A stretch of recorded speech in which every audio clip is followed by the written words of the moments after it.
Welcome to the Scratch Golfer's Mindset Podcast, the show committed to helping you dismantle the destructive mindset programs keeping you stuck in the proverbial bunker of poor performance so you can get out of your own way and play to your potential.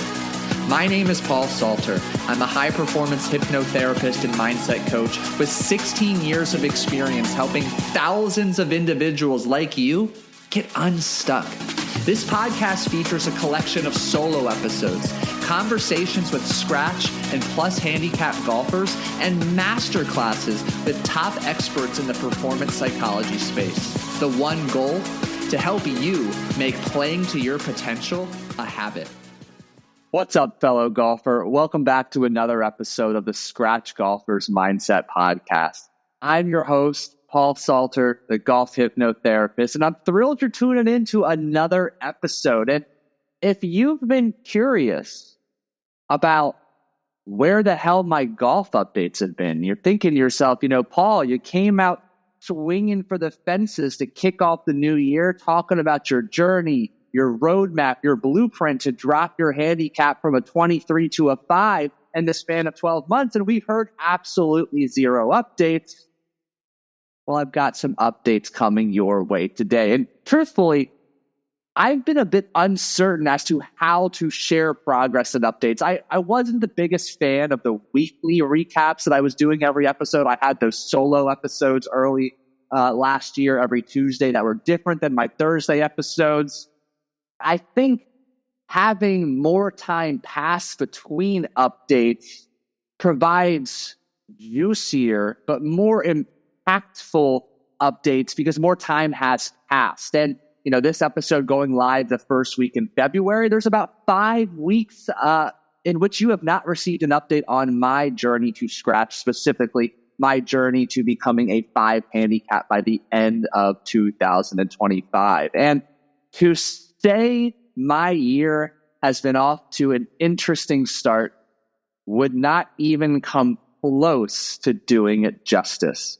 I can confidently tell you my handicap has dropped from a 23 to a 22.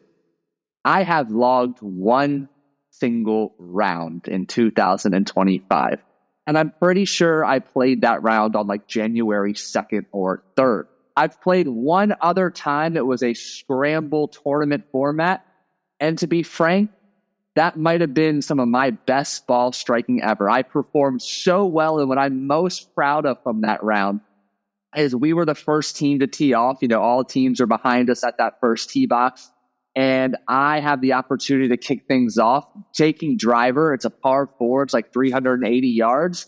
And something I've been working on is more calm collectedness when I have a bit of a group and audience around me on that first tee.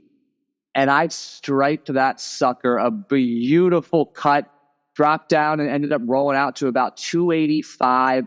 Phenomenal drive, set the tone for the day. Loved doing that in front of my peers. It was playing with a bunch of people in my local BNI chapter, and I was fucking pumped up, to say the least. Went on to have an incredible round. There was 4 of us on our team, a 10 handicap, and the 2 of us between a 20 and 25, and then someone who had never really played golf. And I think I could argue that we used more of my shots than anybody else's, or it was very, very close with my friend who was a 10 handicap. So very pleased with how I played. After that, well, things have changed, to say the least. If you follow me on Instagram at the Golf Hypnotherapist, you notice I've got a whiteboard, and I'm looking at it now, that has all of my weekly action steps and commitments, my Golf Forever workouts, my resistance training, my deliberate course practice, hitting foam balls and putts at home, meditation, and speed training.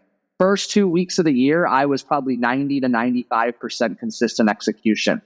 Then the PGA show up in Orlando rolled around. So I took some time off. I went to that, had a phenomenal time.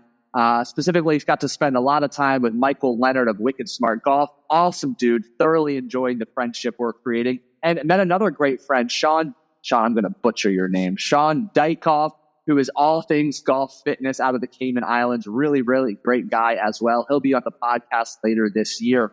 But my point in bringing that up is I went to taking a few days off for Orlando, coming home, getting my ass kicked by a virus, the flu, something. I mean, I'm talking 103 fever, dying to say the least. So I'm sick. To make things worse, I have to watch the Redskins get absolutely blown out on national television while having a fever and watching it alone. Not a good environment, to say the least. But as I'm sick and I'm slowly starting to feel better, even now, like 12 days later, I am not at 100%. But my little guy gets a little bit of sick. He's got a slight fever. Mom's hanging in there. And as I start feeling better, then mom gets really sick. My first day trying to get back to reality after taking multiple days off from work even, which is a rarity, I aggravate the hell out of a pre-existing low back glute hip injury, which further pushes me away from practice and all things golf. And here we are. I'm recording this on Tuesday, February 4th. And the last 2.5 to 3 weeks have been challenging, to say the least. So we're finally moving in the right direction. We're getting back to basics, focusing on fundamentals, slowly ramping things up to really get the swing where it needs to be and to get some time on the course, hopefully later this month. I've got, a charity scramble event on Super Bowl Sunday, this upcoming Sunday. I don't have any other rounds planned until February 28th at the moment. I've got travel this month, so I have an opportunity to keep digging into practicing the fundamentals at the range, at home, at the short course, the putting green these next couple of weeks, and that's where my time will be spent. So I'll be the first to acknowledge and admit, not the most exciting of updates, but I think it's really important to share that because essentially life has just been lifing. And I'm as committed as ever to this goal. I've been doing everything that I can do, spending a lot of time in my mind, visualizing my swing, seeing myself playing the first few holes of my home course. And as my body, which today, knock on wood, is feeling a little bit better, continues to cooperate, I'll spend some more time on the sim. I got some local practice passes at a golf tech that's 10 minutes away because I have a lot of bandwidth on Mondays. My course is closed on Monday. So practice is going to continue to be a priority. Getting some stock yardages for all my clubs is the goal this month, something I've slacked on doing, and continuing to grease the groove with my swing so that when I finally can get back on the course, I am as sharp as ever. And with that said, that's where I'm at. That's the update. The update you didn't know you needed, the update you didn't know you wanted, but that's where we're at so far. A lot of learning, a lot of opportunities to grow, to pivot, to remain flexible to start the year. And we are still on track. We are still on the path forward to becoming a 5-handicap by the end of the year. 15 gears now. I want to talk about shiny object syndrome. I want to talk about your inability to remain committed to a process, strategy, coach, training aid, or even a goal, and your propensity to throw in the towel, to pivot when the going gets tough, or you're encountering a period of frustration, a plateau in progress, whatever it may be. And I think one of the best analogies to help you illustrate this concept of shiny object syndrome, which I'm going to define in a moment, is talking about what is also known as diet hopping. And this ties in so beautifully to my background. If you recall, I spent 14 years as a high-performance dietitian. And really, the last 5 to 7 years, I specifically helped individuals who were struggling with yo-yo dieting, helping them to break free and finally achieve sustainable weight loss. And when we talk about shiny object syndrome, let's get a working definition, and then I'll share that analogy because truthfully, I see this in so many individuals, especially when frustration around lack of or pace of progress begins to set in. And I'd be lying if I haven't had some outrageous shiny object syndrome like thoughts the past couple of weeks.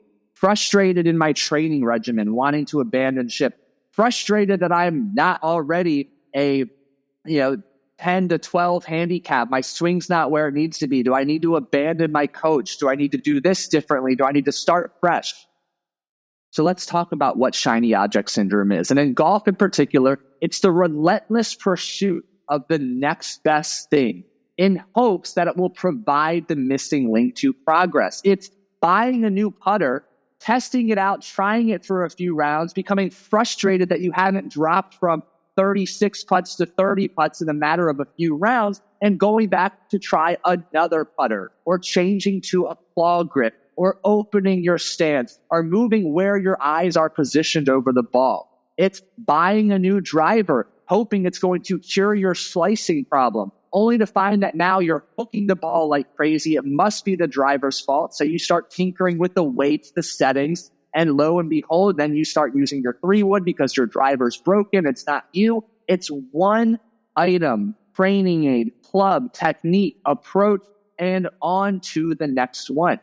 And shiny object syndrome occurs when you lack commitment, patience, and focus on a single approach to improvement. And instead of sticking with a process long enough to allow skill development and real change to occur, you jump from one strategy to one coach, one swing tip, or one training aid to the next at the first sign of difficulty or stagnation. And like I mentioned, it's very similar to yo-yo dieting, which is constantly jumping from one trendy diet to the next, hoping for quick results, only to end up not only more frustrated and worse off than before, but likely having gained back even more weight than where you originally started. And we think about, for the longest time when keto came onto the scene, it was the next big thing. If you embarked on a ketogenic diet, it was exciting. It felt like the weight was practically melting off. You dropped 10, maybe even 15, 20 pounds in just a couple of weeks, and it seemed like it was working. You'd finally found the magic fix. But then progress began to stall. Your rate of weight loss began to slow down. Your hunger, your appetite, your cravings all began shifting, and suddenly you remembered how much you love carbohydrates. You have dreams about bagels and muffins and bread and cookies. Hunger creeps in, frustration creeps in, doubt creeps in. And instead of riding it out, you convince yourself, you know what? Keto isn't the right one for me. Maybe it's paleo. Maybe I need to count my macros. And on you go. You and I both know there are no shortage of different types of diets, but the result was short-term weight loss, rapid weight regain, and remaining stuck in this cycle, having never given your body adequate time to adapt. Guess what? Golf improvement works the same way. Chasing every new swing tip, training aid, or even mental strategy, the chase in and of itself feels productive.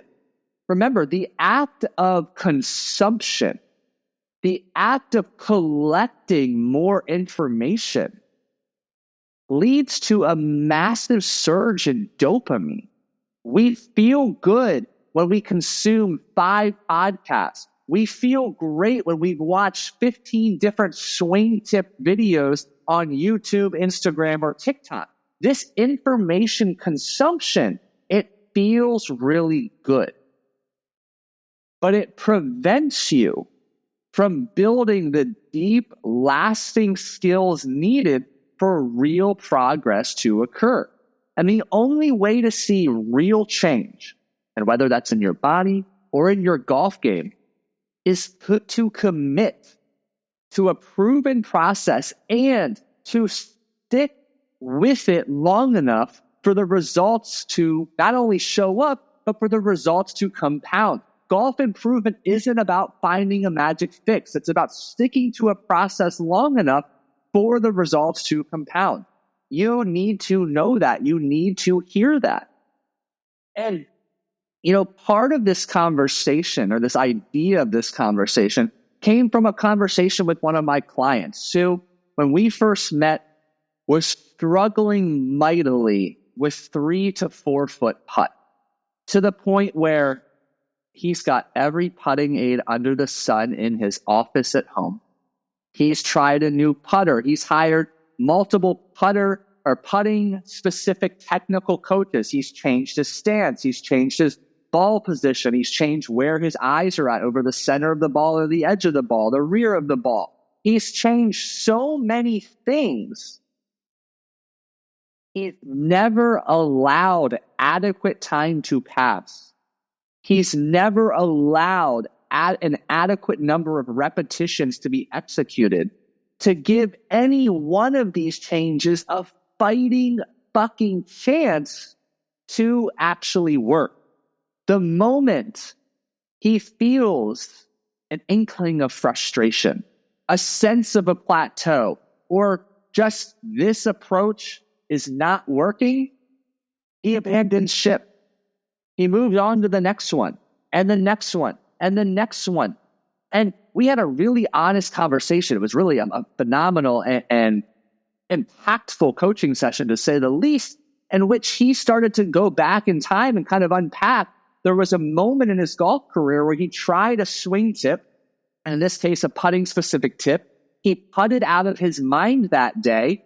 And then in the future, still prioritizing that specific tip, he could never replicate that success. So he began to develop this pattern of hunting for the next tip, the newest swing thought, the newest, in this case, putting technique, setup, or approach tip, in hopes of recreating that magical day of putting.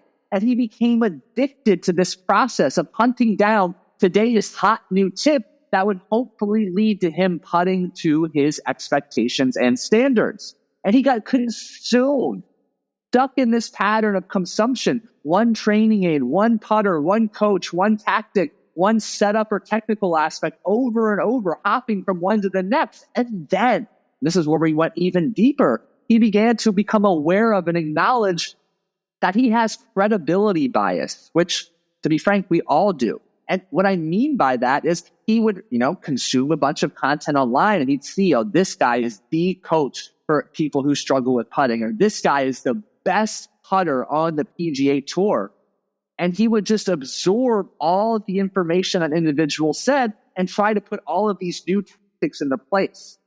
But again, the moment he encountered frustration, he would then hop on to the next guy and to the next tip. And you see where I'm going with this. And what I want you to really do right now is reflect.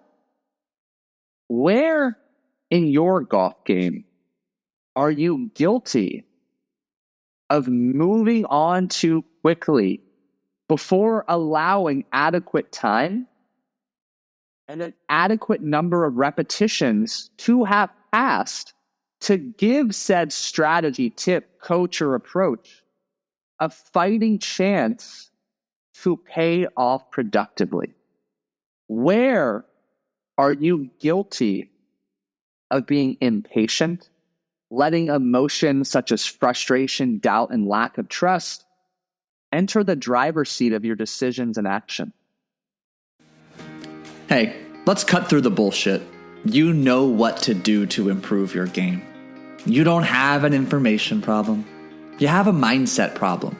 Specifically, a collection of outdated fears, limiting beliefs, and sabotaging behaviors designed to keep you stuck in a place of familiarity and comfortability. Fortunately for you, these fears, beliefs, and behaviors are all learned, which means they can be unlearned. As a high-performance hypnotherapist and mindset coach with 16 years of experience helping people just like you get unstuck and unlock their potential, I use hypnosis to help unlearn the fears, beliefs, and behaviors keeping you stuck so you can get out of your own way and make playing to your potential a habit. If you're serious about taking your game to the next level, mindset coaching will help accelerate the process and upgrade your results. Click the link in the show notes below to schedule a mindset coaching discovery call with me today. You need to become aware of this, because the truth is, shiny object syndrome isn't just a golf problem. It's a life problem. It shows up in other areas of your life, your personal growth, your physical health and workout routine, your career, your business, maybe even your relationships. And this pattern, again, it provides a short-term rush of dopamine because, again, the act of consuming new information or the idea that this should finally be the strategy, the fix that you're looking for, that feels good in the moment. But in the long term, it creates this pattern or cycle of stuckness rooted in frustration and impatience. And then we begin to question, is this even worth it? Which really breeds even more frustration. And it's important to understand why you gravitate towards this pattern of behaving.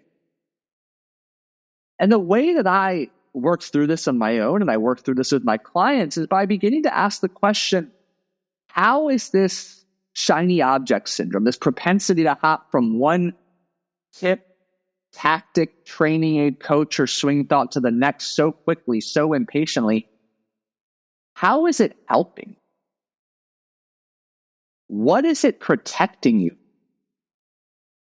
What is it allowing you to avoid? And let's expand upon that for a minute. Is it possible that shiny object syndrome is protecting you from embarrassment, from judgment, from failure? Is it actually a justification or an excuse? You can ultimately say, if you've changed your grip on your putter, or you've changed your stance, and after a couple of rounds, the results you hoped for haven't come to fruition, you can move on to the next one. And first, you can blame that approach or that strategy, that grip. Oh, it wasn't for me. But you can also do this. You can also say, well, it's only been a couple of weeks. I didn't really give it enough time. You get to take the onus, the blame, the ownership, and put it on the putter, the grip, the technique, the setup. You're deflecting any blame, ownership, or responsibility. And that can make you feel good in the moment because it helps you avoid the uncomfortable truth that you are the reason for this lack of progress, this inconsistency in your game. Because that's tough to swallow. That's a hard, difficult truth to show up and accept, to humbly admit, like, fuck, I'm the reason, I'm impatient. So instead, you find 1,000,001 different excuses, reasons, and justifications as to why you're not the problem. It's the putter's fault. It's this grip's fault. That coach didn't know what he was talking about. And I also have an imagination that it could be protecting you from next level success.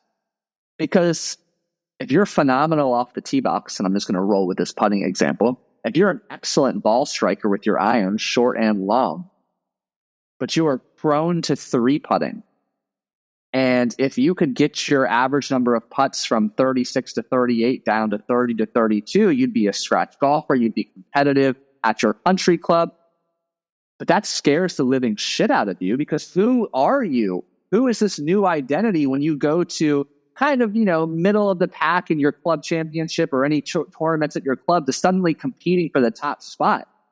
New pressures, new responsibilities, new expectations, more eyeballs, more attention now suddenly on you. And it feels like a lot more of an uncomfortable experience walking through your club all of a sudden because now you've got more eyeballs and attention on you. You've got pressure and expectation to duplicate these results. And that in and of itself is so foreign and unfamiliar, your subconscious, again, it's creative as hell, finds so many different ways to sabotage you, to bring you back down to what you know is familiar and comfortable, which in this case is being in the middle of the pack in terms of handicap skill and competition results at your country club. But truthfully, you're just a couple fixes away with your putting game, and it's just time on your side that you need to commit and follow through to collect adequate number of reps and to really practice patience to allow said new skill to flourish and develop. And one thing I forgot to mention earlier that I think is important to miss, I know it might seem like I'm going back a little bit only to come forward.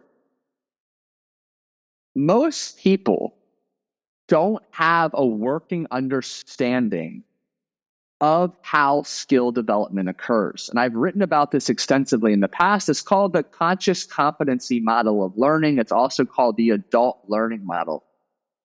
And this model essentially postulates that there are 4 stages of skill development, starting with unconscious incompetence, meaning I don't know what I don't know. And you and I both know we could break down putting technique and setup 15 ways over. There's probably dozens, if not hundreds of aspects of putting I am completely unaware of that if I had some awareness may have a positive impact. So unconscious incompetence. You don't know what you don't know. Then the next stage is conscious incompetence. You are now aware of all that you don't know.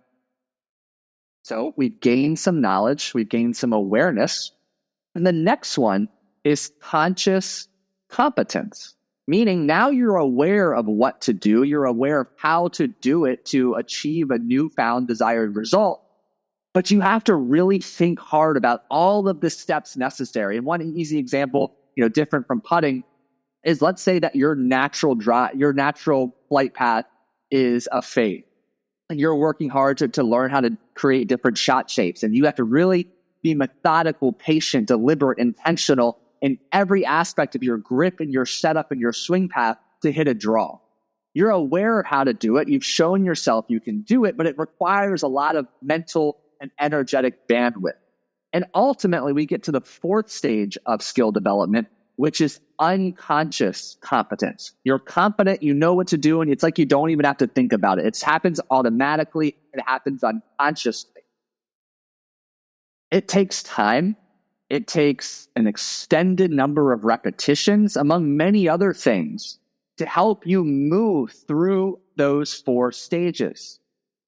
What happens is most people get stuck and encounter mountains of resistance when making the leap from conscious incompetence to conscious competence. And we can even find ourselves feeling stuck with increasing amounts of frustration, struggling to move from conscious competence to unconscious competence. It takes time. It takes a slew of repetition, and it requires patience.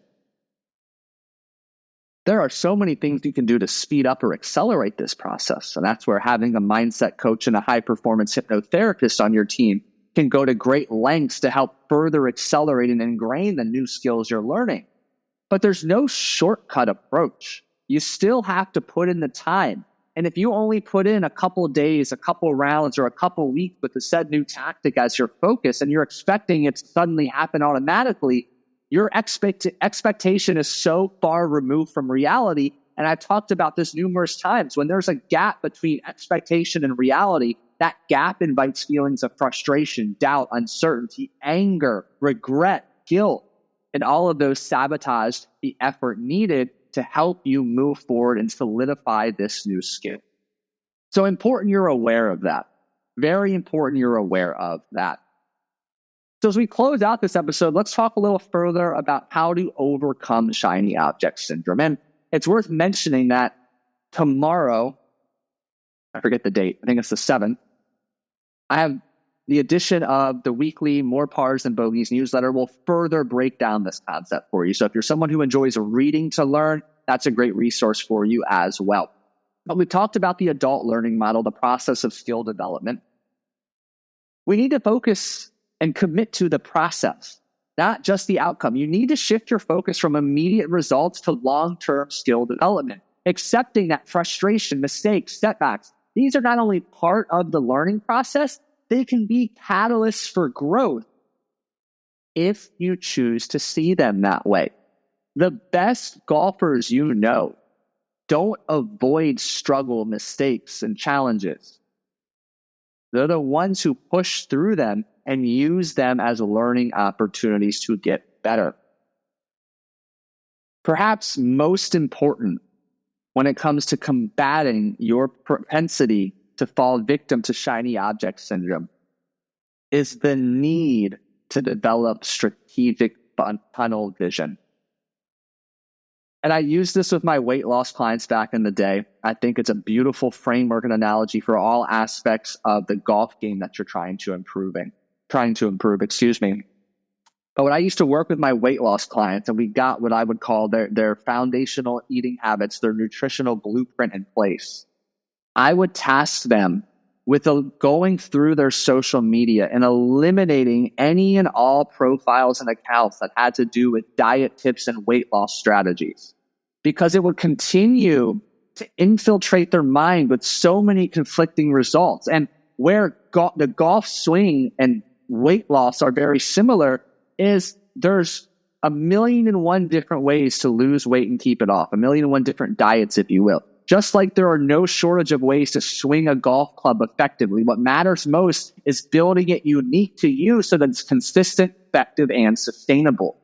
So for you, as you're working to change a nuanced aspect of your swing, your putting, whatever it may be, you've got to block out the noise, put on your blinders, develop strategic tunnel vision so you can avoid distraction and keep that finite amount of energy you have focused on your particular approach, swing thought, tactic, training aid, or coach, whatever it may be, and fully commit to the process. If you don't have strategic tunnel vision, your energy has the opportunity to be distributed and spread so widely that you don't have enough to overcome the inevitable challenges you will face during the skill development process. Additionally, you need to measure your progress over time, not in the moment. Improvement, progress, it's not linear. Some days you're going to feel like you're taking 5 steps backwards. So you need to have a big picture approach to how you measure progress. And what I recommend is you have some form of a weekly reflection, a monthly reflection, and a quarterly reflection to assess the effort you put forth toward achieving your goal and objectively evaluate how much that effort had an impact or how much you were able to move the needle closer to achieving your goal. You need to have multiple points of reflection. This is another reason I prioritize all of my clients, and myself included, having an after-round reflection report where they take the time immediately following the conclusion of a round to answer a handful of unique questions so they can continue to see results, progress. And then when you begin to accumulate multiple after-round reports, you can spot patterns, you can spot trends, and that allows you to then make informed decisions at an appropriate time about how to make changes, if any at all, in your pursuit to achieving your goal. And I think my final thought for you on the topic of shiny object syndrome is, at the end of the day, it's a symptom of impatience. It's a symptom of self-doubt. And I would even argue it's like a coping or a soothing mechanism to help you feel like you're making progress, but when in reality, you're just remaining stuck. You need to commit. Develop strategic tunnel vision. Ask for help. And embrace mistakes, challenges, and setbacks as opportunities to learn and grow faster than ever before. So that's what I've got for you in today's episode on shiny object syndrome. I sincerely appreciate you listening.